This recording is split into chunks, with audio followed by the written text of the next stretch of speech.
So why didn't you go to the march yesterday?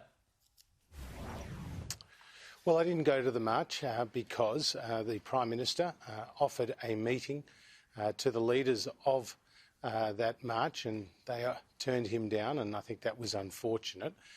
But I think yesterday was a powerful moment outside the Parliament. Attention was brought to a very important issue, an issue that we take very seriously, an issue that we're acting on, namely domestic violence, sexual violence against women. We must do better, we will do better as a nation in tackling this scourge. The problem is that women feel like they're not being heard, and while this tidal wave of tears and rage swept across the country, some of the most senior members of the government didn't go. It's not exactly a great message to send. Well, as I said, Pete, the Prime Minister, in good faith, offered an opportunity to meet with the organisers, to hear their concerns, for them to outline their issues to both him and the Minister for Women, and unfortunately that was turned down. Now, there was obviously a mass gathering yesterday bringing attention to a very important issue, but it's an issue that we're acting on. We're putting in place a series of measures across the country. We're investing billions of dollars in order to tackle domestic violence, including launching a new information campaign to help educate Australians about that scourge. This is something we are all collectively in together, and something that we all must do something about. Christian Porter says that he will testify in a rape trial. Does that put an end to any argument for an independent inquiry? Well, you're not going to expect me to comment on matters that are now before the courts. Both Christian Porter and the ABC will have their day in court. Have you spoken to him lately? Yes, I have. I've stayed in regular contact with both him and Linda Reynolds, and I look forward to them both joining us in Cabinet again soon. He did mention that he was having difficulties mentally during that press conference that we saw a few weeks ago. Has there been any improvement on that front during your conversations with him? I actually found that he was in good spirits despite the challenges that he has faced over recent weeks. I mean, events of recent weeks would take their toll on anyone, Pete, as you could understand, in the glare of the nation's spotlight, and then that focus on him. And of course, you know, he has vigorously denied those accusations against him, and now he and the ABC will both be able to put their case in court. Okay. More countries overnight, Treasurer, are halting the AstraZeneca rollout because of blood clots. What concerns do you have, if any, about that?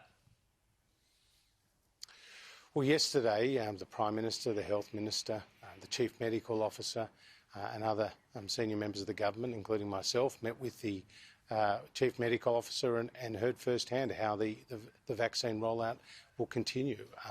And both the European equivalent of our TGA as well as the World Health Organisation has said that the AstraZeneca vaccine is effective, and they have not found any causal link between the vaccine itself and blood clots. And we also know that in the case of the United Kingdom, where more than 12 million doses of the AstraZeneca vaccine has been rolled out, we haven't seen those trends or patterns or problems across that community. So we will continue to proceed with the vaccine rollout of AstraZeneca, and of course that is a vaccine that we are making here in Australia through CSL. Okay, no plans to halt at this stage. New figures show the huge effect that tax cuts are having on our economy, Treasurer.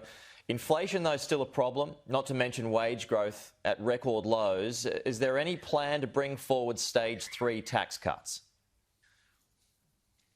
Well, stage 3 is, as you say, legislated tax cuts, and it was only last week that the Leader of the Opposition was asked in a public gathering at a business summit to confirm his party's commitment to those legislated tax cuts, and he wouldn't give that guarantee. We, as a coalition, fundamentally believe in Australians earning more and keeping more of what they earn. Already $9 billion in tax cuts has gone into the pockets of the hard-working Australian families. Another $12 billion will go out. That's a total of $21 billion, a very significant amount of money. And if you're a teacher or a nurse on $60,000, you are paying $2,160 less tax compared to what you were paying in 2017-18. This is a significant boost to people's household disposable incomes and will help generate more economic activity. We've also legislated, in that stage 3 of the tax cuts, a significant structural reform, where we're abolishing a whole tax bracket, and you'll see 95% of taxpayers pay a marginal rate of no more than 30 cents in the dollar. One big tax bracket, Pete, between $45,000 and $200,000. That's a significant structural reform, and it's time that the Labor Party committed to the tax cuts that we've already passed through the Parliament. OK, but are you going to bring forward stage 3 at all? We've got no plans to bring forward stage 3. Stage 3 is legislated, and I think that's important. What we did do in the most recent budget is we brought forward stage 2. People are seeing the benefit of that with more money in their pockets right now.